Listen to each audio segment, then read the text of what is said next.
అయినటువంటి వాసవి తల్లిని ప్రతిష్ఠ చేసుకోవడానికి ఎంతో దివ్యంగా భవ్యంగా ఈరోజు కార్యక్రమాన్ని జరుపుకుంటున్నాం.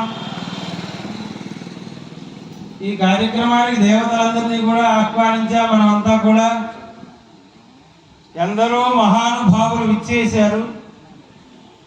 పరమ భాగవత మౌనివర శశి విభాగమయ సనందన దిగీష సుర కింపురుష కసిపు సురదిపు నారద తుంబురు, ఇలా ఎందరో మహానుభావులు దేవతా స్వరూపులందరూ కూడా. అయితే ఈ రోజున మనం జరుపుకునేటువంటి కార్యక్రమంలో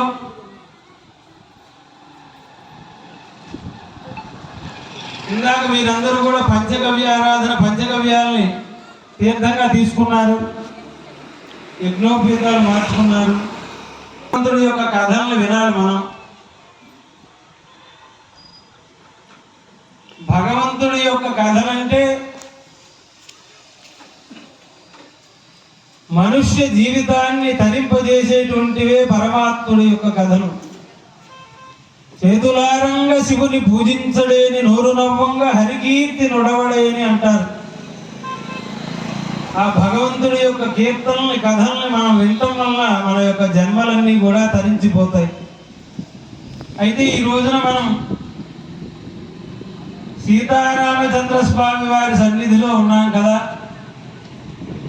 రాముల వారికి ఇష్టమైనటువంటి కథ, రామభక్తుడైనటువంటి ఆంజనేయ స్వామి వారికి ఇష్టమైనటువంటి కథ మనం అగ్నిదేవుని యొక్క సన్నిధిలో మనం అందరం కూడా విందాం. శ్రీమద్ రామాయణాంతర్గతమైనటువంటి సుందరకాండని మనం అందరం కూడా ఇప్పుడు విందాం చక్కగా. దీన్ని వినటం వల్ల మనకి దేవదేవుడైనటువంటి శ్రీ మహావిష్ణువు యొక్క సంపూర్ణమైన అనుగ్రహం కలుగుతుంది. ఆయనే నారాయణ, మన అమ్మవారు నారాయణ సహోదరి.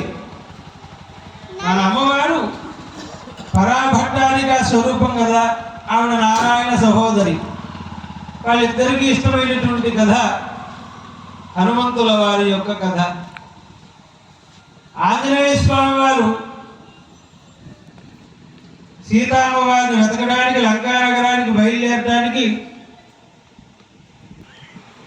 దక్షిణ దిక్కుగా సుగ్రీవుడు, అంగదుడు, జాంబవంతుడు వీళ్ళందరూ కూడా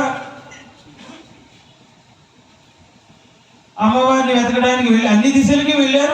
వీళ్ళు మాత్రం దక్షిణ దిశకి వెళ్ళారు. దక్షిణ దిశకి వెళితే అక్కడ కొంత దూరం వెళ్ళగా వెళ్ళగా వీళ్ళందరికీ బాగా దాహం వేసింది. ఈ వానరులందరికీ కూడా దాహం వేస్తే అంతా వెతుకుతున్నారు, ఎక్కడ నీళ్ళు ఎక్కడ ఉన్నాయో అక్కడ ఎవరికి కనపట్లా.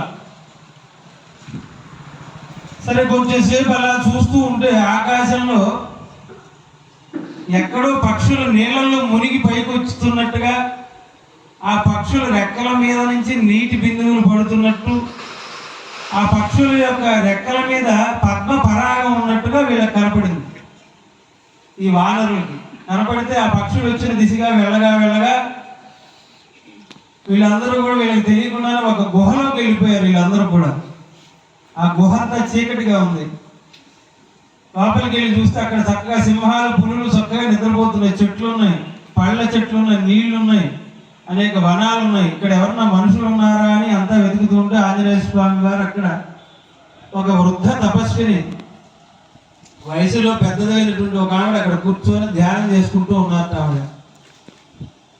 ఆవిడ దగ్గరికి వెళ్ళి ఆంజనేయ స్వామి అడిగారట, అమ్మ ఎవరమ్మా మీరు, ఏంటి మీరు ఇక్కడ ఎందుకు ఉన్నారంటే, ఆయన మయుడు అనేటువంటి దానవ శిల్పి ఒకడు ఉన్నాడు, ఆయన ఈ గుహ నిర్మించాడు, నేను ఆయన యొక్క చెలికెత్తని, నన్ను స్వయంప్రభ అంటారు, నేను ఇక్కడ భగవంతుడి గురించి ధ్యానం చేస్తున్నాను, నేను ఎప్పుడో ప్రాయోపవేశం చేద్దాం అనుకున్నాను, నాకు బ్రహ్మదేవుడు పిలిచి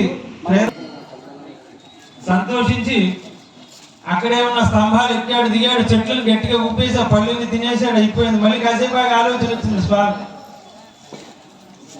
శ్రీరాముడి యొక్క భార్య మహాపతివ్రత అయినటువంటి ఆ తల్లి రావణాసురుడి శైలం మీద ఎలా పడుకుంటుంది, ఈవిడ సీతాదేవి కాదనుకున్నారు. అనుకుని మళ్ళా లంక అంతా వెతకడం పెట్టారు, ఎతికారు కానీ దొరకలేదు అమ్మవారు. సరే అమ్మవారు దొరకలేదు, ఇప్పుడు ఏం చేయాలి? తిరిగి వెళ్ళి చెప్తేనేమో వాళ్ళందరూ సీతామ్మవారు కనిపించకపోతే రాముల వారు ప్రాణాలు విడుస్తాడు, తర్వాత లక్ష్మణస్వామి మిగిలిన అయోధ్యవాసులందరూ కూడా చనిపోతారు, అసలు నేను వెళ్ళకుండా ఇక్కడే ఉంటే వాళ్ళు ఇంకా కొన్నాళ్ళైనా బతికుంటారని చెప్పి అనుకుంటూ ఉన్నట్ట. అనుకుని వెళ్ళకుండా అక్కడే ఉంటే ఆ రాక్షస స్త్రీలు నిన్ను చంపేస్తారని అమ్మవారిని అనేక రకాల భయపెడుతూ బెదిరిస్తూ ఉంటే